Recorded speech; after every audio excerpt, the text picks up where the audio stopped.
రోజుకి బలపడుతున్న జనసేన నాయకులపై కార్యకర్తలపై పలు దాడులకు దిగుతున్నారు. అలాగే వాళ్ళని బలహీనపరిచే ప్రయత్నం చేస్తున్నారనే ఆరోపణలు వినిపిస్తున్నాయి. అందులో భాగంగానే నిన్న రాజానగరం నియోజకవర్గ కీలక సభ్యులు రాయబరెడ్డి చిన్న ఇంటిపై ఐటీ దాడులు జరిగాయి. ఈ విషయంపై జనసేనపై నాయకులపై ప్రత్యేకంగా పక్కా ప్రణాళికగా జరుగుతున్న ఈ దాడులపై జనసేన నాయకులు ఏమంటున్నారు, నిన్న జరిగిన ఐటీ దాడి గురించి ఆయన ఏం చెప్తున్నారు, ఆయన మాటల్లో తెలుసుకునే ప్రయత్నం చేద్దాం. సార్ చెప్పండి, ఏంటి జనసేన బలపడుతున్నారు, అందులో భాగంగా నిన్న జరిగిన దాడి మీ మీద అంటే ప్రభుత్వం అనుకుంటారా, ప్రతిపక్షం అనుకుంటారా, లేకపోతే మీ మధ్య ఎవరైనా శత్రువులు ఎవరైనా ఉన్నారంటారా?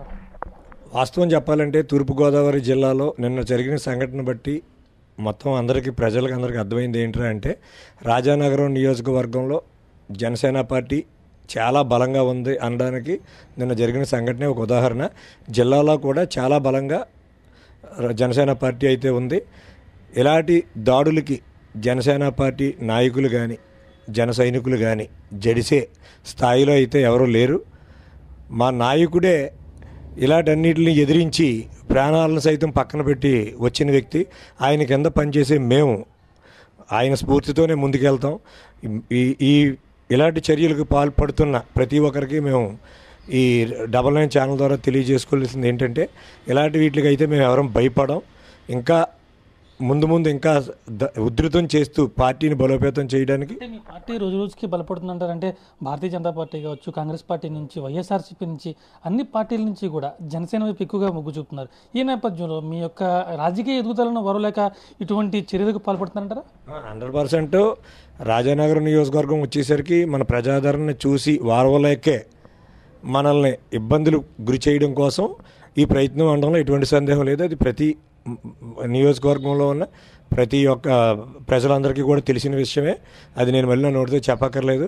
ఇది కావాలని మనల్ని రాజకీయంగా ఎదుర్కోలేక ఇబ్బందులకి పెడదామనే ఉద్దేశంతో, భయపెడదామనే ఉద్దేశంతో చేసిన చర్య అని నేను గంటాపదంగా చెప్పగలను. అంటే ఎన్నికల ముందు జరుగుతున్న దాడి కాబట్టి ఇది ప్రభుత్వం దాడి అనుకోవచ్చు. అంటే మిమ్మల్ని భయపెట్టి ఇప్పటికే టీడీపీ నేతలు కొంతమంది మీకు టచ్లో ఉన్నారని చెప్తున్నారు. అంటే మిమ్మల్ని భయపెట్టి లోపరుచుకోవాలని చెప్తున్నారంటారా? ఇటువంటి భయాల వల్ల, ఇటువంటి చర్యల వల్ల రాయబరెడ్డి చిన్న లొంగే అవకాశం ఏమైనా ఉందంటారా? అంటే నేను అది అంత కరెక్ట్గా అధికార పార్టీ ప్రతిపక్షం అని అయితే నేను చెప్పలేనండి. పక్కాగా అయితే మాత్రం రాజకీయంగా మనం ఎదుగుదలను చూసి మన యొక్క ప్రజాదరణని తట్టుకోలేక వారవలేక చేసిన పిరికిపంద చర్యగా అయితే మాత్రం నేను ఖచ్చితంగా చెప్పగలనండి. అంటే నేను జరిగిన చర్యతో ఐటీ అధికారులు మీ వద్ద దురుసుగా ప్రవర్తించారా? అంటే మీతో వాళ్ళు ఎలా కోఆపరేట్ చేశారు? వాస్తవంగా అంటే వాళ్ళు డ్యూటీ ప్రకారం వాళ్ళు చేశారు. కాకపోతే పక్కాగా మాత్రం ఇన్ఫర్మేషన్స్ అయ్యి మాత్రం వాళ్ళకి మొత్తానికి ఎవరో ఇన్ఫర్మేషన్స్ అన్నీ కూడా చేరవేయడం జరిగింది. ఆ ఇన్ఫర్మేషన్స్ కూడా వాళ్ళు తడువుకొని ఎవరైతే అంటే ఉన్నారో వాళ్ళ దగ్గర నుంచి కొంత సేకరించుకొని మనల్ని ఇంట్రాగేట్ చేయడం జరిగింది. దీన్ని బట్టి పక్కా ప్రణాళికతో వాళ్ళు ఎవరో ఒక ఇచ్చిన ఇన్ఫర్మేషన్తో వచ్చారనేది మాత్రం క్లియర్గా నాకు అర్థమైంది. ఇంచుమించుగా ఐటీ అధికారులకు అందుకునే విధంగా మీరు అన్ని ఓపెన్గా మీరు ఏం చూసుకుంటారో చూసుకోండి, ఏం చెక్ చేసి కూడా తీసుకోండి అని చెప్పి ఓపెన్గా పెట్టారట. అటువంటిప్పుడు వాళ్ళ స్పందన ఎలా అనిపించింది మీకు? చాలా వాస్తవం అయితే వాళ్ళు వచ్చినప్పటికీ వెళ్ళేటప్పటికి కూడా చాలా తీరులోనే మార్పు వచ్చింది.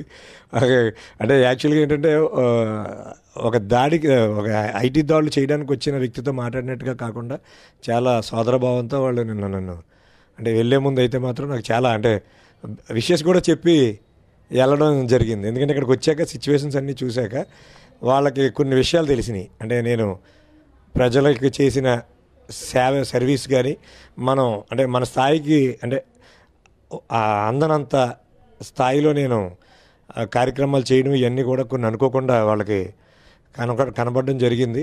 ఇవాళ అంటే పబ్లిసిటీ కూడా చేసుకోకుండా ఇలాంటివన్నీ అంటే సపోర్ట్ చేయడం అన్నది చాలా రేర్ అని వాళ్ళంతా వాళ్ళే మానవత్వంతో నన్నైతే మాత్రం చాలా మంచి ఇదిగానే ప్రవర్తించారండి నా విషయంలో.